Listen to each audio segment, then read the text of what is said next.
Greetings, ladies and gentlemen of the internet. This is the Rock and Roll Spot coming at you with my review of The Hobbit: Battle of the Five Armies. First up, in an overview of the review, I liked the movie. I found it to be as good and as entertaining as the first two Hobbit movies, An Unexpected Journey and The Desolation of Smaug. However, I will say, just like the other two, none of them just was not as good as any of the individual Lord of the Rings movies were. Now, the movie's got good... There were good things in the movie, there were bad things in the movie. First off, good things. It had the same epic scope in how it was shot and whatnot as the first two Hobbit movies and Lord of the Rings did. So that, definite plus. The 45-minute long battle sequence, for the most part, is awesome. I mean, seriously, it's like they wanted me to have something just geek out about for almost an hour while watching the movie. And you know what? It was extremely memorable. As before, the cast is pretty on point. Martin Freeman doing an excellent job as younger Bilbo Baggins. Ian McKellen once again nailing the role of Gandalf. For what little we see of them, Hugo Weaving, Kate Blanchett, and Christopher Lee also continue to just do amazing work as Elrond, Galadriel, and Saruman. Benedict Cumberbatch, for what little we see of him as Smaug, he's excellent. And also, what we see of him as the Necromancer, who was revealed in Desolation of Smaug to actually be Sauron. He's excellent in the role. Also, Billy Connolly as Thorin's cousin. That was great. Seriously, the cast did great. Be the actors in large or small roles. Moving on to the endings of the movie. The first ending, which is wrapping up the actual story of The Hobbit, was great. Bilbo and Gandalf return to the Shire, and Bilbo makes his way back to his home, and as he's getting closer and closer, he sees people walking off with things that look nothing like his things. He gets there finally, and it turns out that because he'd been gone for so long, he'd been declared dead, and his belongings were being auctioned off. Now, a neat little moment in this sequence. Bilbo has to take back his spoons, and yes, from the Sackville Bagginses, and a nice little nod to the line about them trying to take the spoons in the Fellowship of the Ring. The second ending, in all honesty, it was good. Don't get me wrong. I liked it, but it felt like it was there to just give us a Fellowship of the Ring bookend to it. Just as the first Unexpected Journey begins with about where Fellowship of the Ring started, basically in the lead up to Frodo encountering Gandalf. We see what Bilbo was doing while Gandalf was on his way to his hole, and it even gets to the point of the knock on the door, and Bilbo, old Bilbo, played by Ian Holm, shouting "No, thank you," and he's had enough of well-wishers, distant relations, so on and so forth. Only to hear Gandalf say, "And what about very old friends?" And it's a neat little scene, but at the same time, it's just like, we know. And like I said, it's well done. I don't feel like it, it doesn't it's not like it feels forced. It's just like kind of obviously you're tacking this on to say he wrote out the adventures between the point of Frodo leaving in the morning and Gandalf arriving in the afternoon. And I'm okay with that. It's just, yeah. Anyway, moving on to the bad. First and foremost, the romance between Keely and Tariel.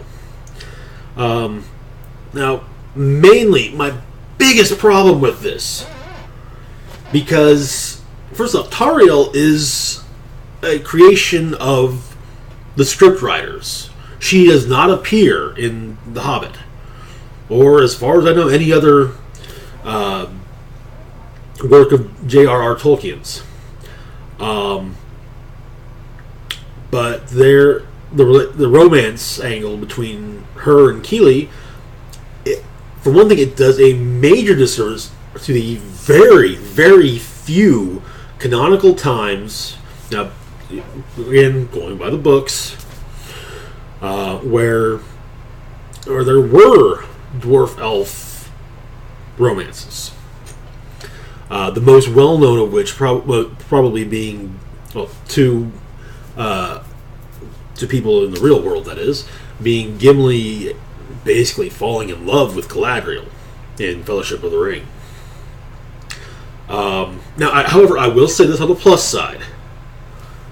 At least they actually have chemistry with each other. I have seen other romances that in movies that, because of a lack of chemistry, just felt horrendously forced. I'm not naming any names, but I'm sure most of you can know the one I really point at. Now, I mentioned that the 45-minute battle sequence is awesome. And it is. It really is. But there's just some seriously ridiculous moments in it. I'm not saying little, I can, that's all right. I mean hugely ridiculous.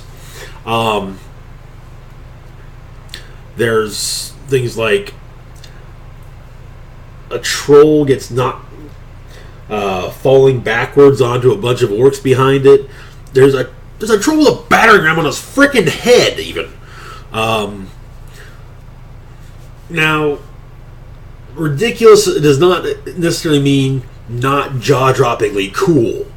Thranduil, he just has an awesome sequence of riding into Dale on his elk or stag, or his steed, basically, his antlered steed. We'll put it that way. And it bows its head and scoops up about half a dozen orcs in its antlers, and he just decapitates the lot of them. That's awesome, especially when right afterwards his ride gets taken out from under him, and he rolls off, gets up, and is ready to keep swinging. So I'll grant that one a pass, because it does somewhat. It at least feels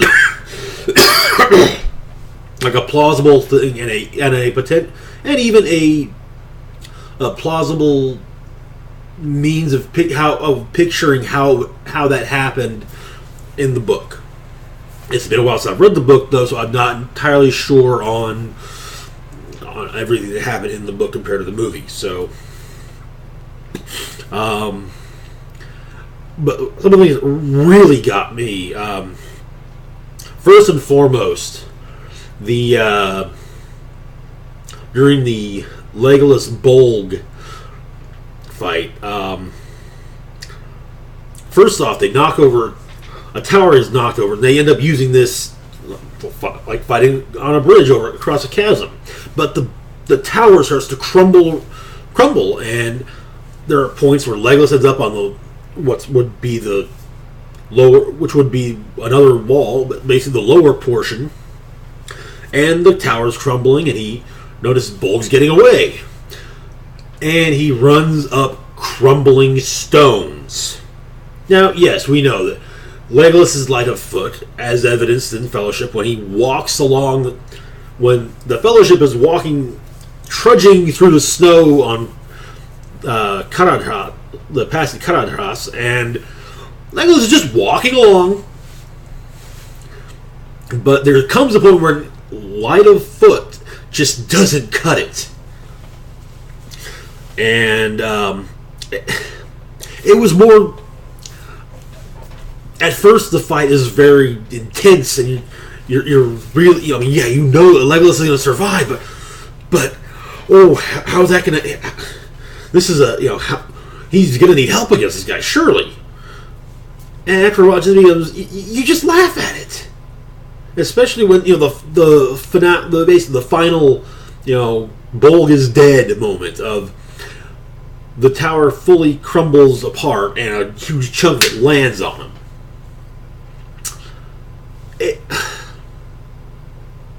I couldn't take I couldn't take these things like that seriously, and it did to a degree taint the battle scene for me. Also, the plot point about Thorin's dragon sickness just feels rushed. Don't get me wrong, I'm glad they included it, and it's the kind of thing that could have easily been whitewashed over. It could have just been washed over as, oh, hey, he's a greedy fuck. But no, they actually went into the concept of dragon sickness. So, but there was more that could have been done with it, and especially the way they stretch out. They stretched out Desolation of Smaug. You'd think they could just stretch more of that into this and end up with another 3-hour movie. But anyway, all that being said, I did all in all like the movie. I do recommend it, especially, well, at least if you have enjoyed the other two, I recommend it. Otherwise, if you didn't enjoy the other two or haven't seen the other two, at least watch the other two, then watch this one. As always, feel free to like, share, and subscribe. You can follow me on social media, Twitter and Facebook, links to both of which are down below. I hope everyone had a Merry Christmas or Happy Hanukkah or whatever else you celebrate. We'll be back on Wednesday with quite possibly a year in review video, I think. Or we'll be back. We'll probably be back on Wednesday at least. We'll call it probably. So anyways, this is Rock and Roll Spock signing off. As always, live long, rock hard.